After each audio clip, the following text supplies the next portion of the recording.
جو قانون ساز اسمبلی ہے آزاد جموں کشمیر کی، اس میں یہ قرارداد پاس کی یونینمسلی، مطلب کسی ایک بھی ووٹ کی مخالفت کے بغیر کہ ان سیٹوں کا تحفظ کیا جائے گا۔ مزے کی بات یہ ہے کہ وزیر اعظم آزاد کشمیر جناب فیصل راٹھور صاحب باہر جب بات کر رہے ہوتے ہیں، عوام میں بات کر رہے ہوتے ہیں، تو جوائنٹ عوامی ایکشن کمیٹی کے بہت سارے مطالبات بشمول ان 12 سیٹوں کے وہ حامی دکھائی دے رہے ہوتے ہیں، لیکن جب وہ کسی بڑے پلیٹ فارم پہ بات کرتے ہیں تو اس وقت وہ اپنی سیاسی جو سوچ ہے اس کے بجائے جو اپنے منصب کو ذہن میں رکھتے ہیں اور وہ خاموشی میں مصلحت سمجھتے ہیں، اس وقت وہ اپنے ان خیالات کا اظہار نہیں کرتے اور ہمیشہ وہی سائیڈ لیتے ہیں جو پاکستان میں پاکستان پیپلز پارٹی کی سائیڈ ہے، وہ وہی سائیڈ لیتے ہیں۔ اس کے بعد ہمیں یہ معلوم ہوا کہ جو صدر ریاست آزاد جموں کشمیر ہیں، انہوں نے ریفرنس جاری کر، ظاہر ہے کہ اس وقت قائم مقام صدر ہیں چودھری لطیف اکبر صاحب، وہ پیپلز پارٹی کے بہت ہی دیرینہ کارکن بھی ہیں، قائد ہیں، اور انہوں نے ایک ریفرنس دائر کیا ہے سپریم کورٹ آف آزاد جموں کشمیر میں۔ یہ جو سپریم کورٹ میں انہوں نے ریفرنس دائر کیا، یہ تو پتہ ہی چلتا تھا کہ یہ 12 سیٹوں کے بارے میں ہوگا، مگر ایک خیال یہ تھا کہ شاید یہ ان کی آئینی حیثیت پوچھنے کے بارے میں ہے، مگر سوال ایسا نہیں ہے۔ وہ سوالات یہ ہیں کہ کیا 5 سوالات انہوں نے پوچھے ہیں، جو یہ ہیں کہ کیا 12 مہاجر سیٹیں ختم کی جا سکتی ہیں، اور ان نشستوں کو کیا آئینی ترمیم کے بغیر ختم کیا جا سکتا ہے، مطلب کسی آرڈیننس وغیرہ کے ذریعے۔ ساتھ ہی انہوں نے بتایا ہے کہ حکومت ایسا نہیں سمجھتی، کیونکہ ان کا خیال یہ ہے کہ آئین کے آرٹیکل 33 کے تحت 2/3 اکثریت سے ہی کوئی آئینی ترمیم کی جا سکتی ہے اور اسی طرح یہ تبدیلی ممکن ہے، جبکہ جو مہاجرین کے نمائندے ہیں ان کا خیال تو یہ ہے کہ ایسا بھی نہیں ہو سکتا، کیونکہ جو تعلق ہے مہاجرین مقیم پاکستان کا آزاد کشمیر کے ساتھ یا گریٹر کشمیر کے ساتھ، وہ محض کسی اسمبلی کی 2/3 اکثریت ختم نہیں کر سکتی، تاہم یہ بحث طلب معاملات ہیں۔ دوسری بات یہ کہ حکومت نے یہ بھی پوچھا ہے، صدر ریاست نے یہ بھی پوچھا ہے کہ موجودہ اسمبلی جس کی مدت ہی بہت زیادہ کم رہ گئی ہے، کیا یہ بہتر نہیں تھا کہ آنے والی اسمبلی اتنا بڑا آئینی قدم اٹھاتی؟ تیسری بات انہوں نے ظاہر ہے کہ بالکل صاف صاف یہ پوچھی ہے کہ کیا دباؤ یا احتجاج کے ذریعے حکومت پر یہ دباؤ ڈالنا کہ وہ آئینی شق کوئی لائے یا آئینی تبدیلی کرے، کیا یہ جائز ہے؟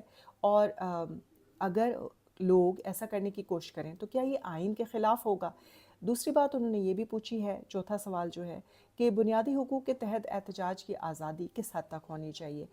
کیا اتنی ہونی چاہیے کہ انتخابات ہی روک لیے جائیں؟ اور پھر یہی انہوں نے پوچھا ہے کہ کیا ریاست جو ہے وہ امن و امان اور انتخابی عمل کے تحفظ کے لیے پابندیاں لگا سکتی ہے احتجاج یا کسی اور چیز پر؟ اور آخر میں یہ پوچھا گیا ہے کہ حکومت کی ذمہ داری کیا ہے؟ مثلا سپریم کورٹ سے پوچھا گیا ہے کہ کیا حکومت وقت کی ذمہ داری ہے کہ وہ آئین کے مطابق انتخابات وقت پہ کروائے اور وہ امن و امان برقرار رکھنے کے لیے کوئی قانونی اقدامات کرے۔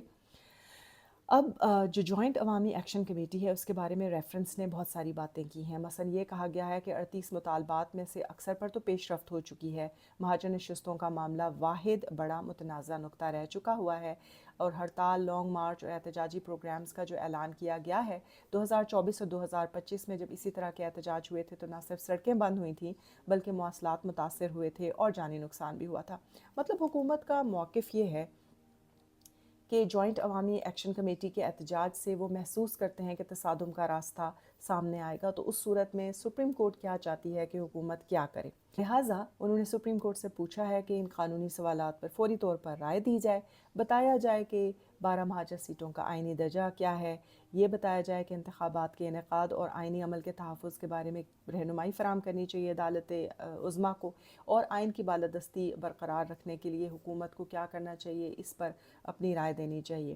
صورتحال یہ ہے کہ اگر سپریم کورٹ تو حکومت کے موقف کی تائید کرتی ہے تو پھر تو 12 مہاجر نشستوں کا مسئلہ جو ہے وہ فوری طور پر سیاسی ایجنڈے سے نکال کر حکومت کی مرضی یہ ہے کہ وہ آئینی اور قانونی معاملہ بنا دیا جائے اور محدود کر دیا جائے۔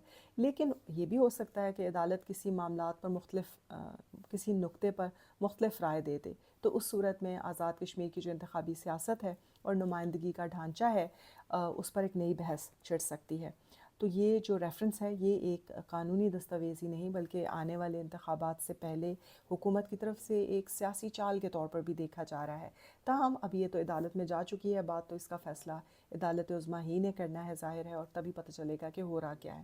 لیکن جو حکومت کا یہ دعویٰ ہے کہ جو باقی معاملات تھے وہ سارے حل ہو گئے ہیں، اس کے بارے میں فیصل جمیل کشمیری جو ایک ایکٹیوسٹ ہیں، جوائنٹ عوامی ایکشن کمیٹی کے ایک رہنماؤں میں سے ایک ہیں اور ماشاءاللہ بڑے ویل ورسڈ ہیں.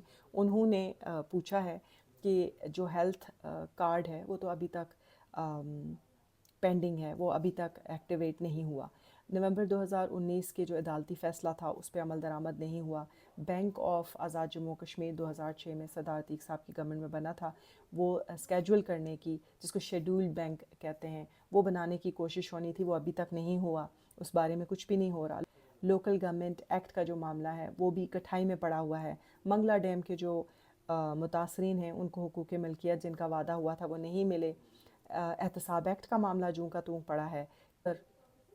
کوڑی کمسر ٹنل جو ہے اس کے فنڈز تو مل چکے ہیں لیکن اس کے باوجود وہ ابھی تک التوا میں ہے. انٹرنیٹ اور موبائل سروسز کا تو اتنا برا حال ہے کہ مطلب میں خود اس کی وکٹم ہوں. کئی مرتبہ 9 بجے سے لے کر آپ ایک ویڈیو اپلوڈ کرنے کی صبح 9 بجے سٹارٹ کرتے ہیں تو وہ 3 بجے تک سپہر تک اپلوڈ ہی نہیں ہوتی. تو یہ بالکل درست بات ہے. باقی باتیں بھی آبویسلی بہت ساری درست ہیں.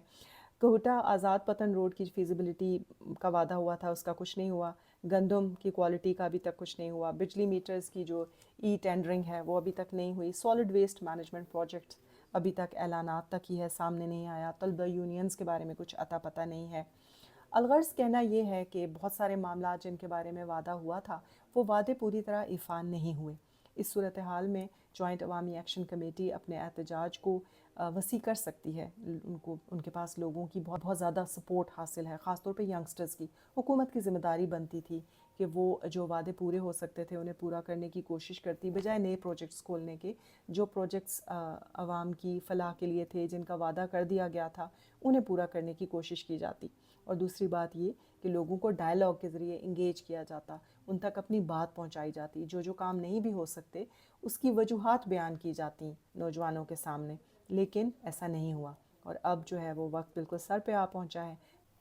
یہ بھی ذہن میں رکھنا ضروری ہے کہ حکومت نے آج جو ریفرنس عدالت عظمیٰ میں دائر کیا ہے، اس طرح کی ایک کوشش حکومت نے پہلے بھی کی تھی جب 2024 کے آخر میں ایک صدارتی آرڈیننس جوائنٹ عوامی ایکشن کمیٹی کی ایک احتجاجی کال کو روکنے کے لیے جاری کیا گیا تھا.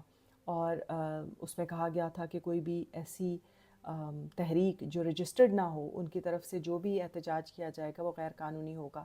اس کا الٹا بہت ری ایکشن ہو گیا تھا اور حکومت کو وہیں سے، اگر آپ کو یاد ہو تو یہ 12 جو سیٹس ہیں ان کی بھی ڈیمانڈ سامنے آئی تھی اور حکومت کو وہ نوٹیفیکیشن بعد میں واپس لینا پڑا تھا.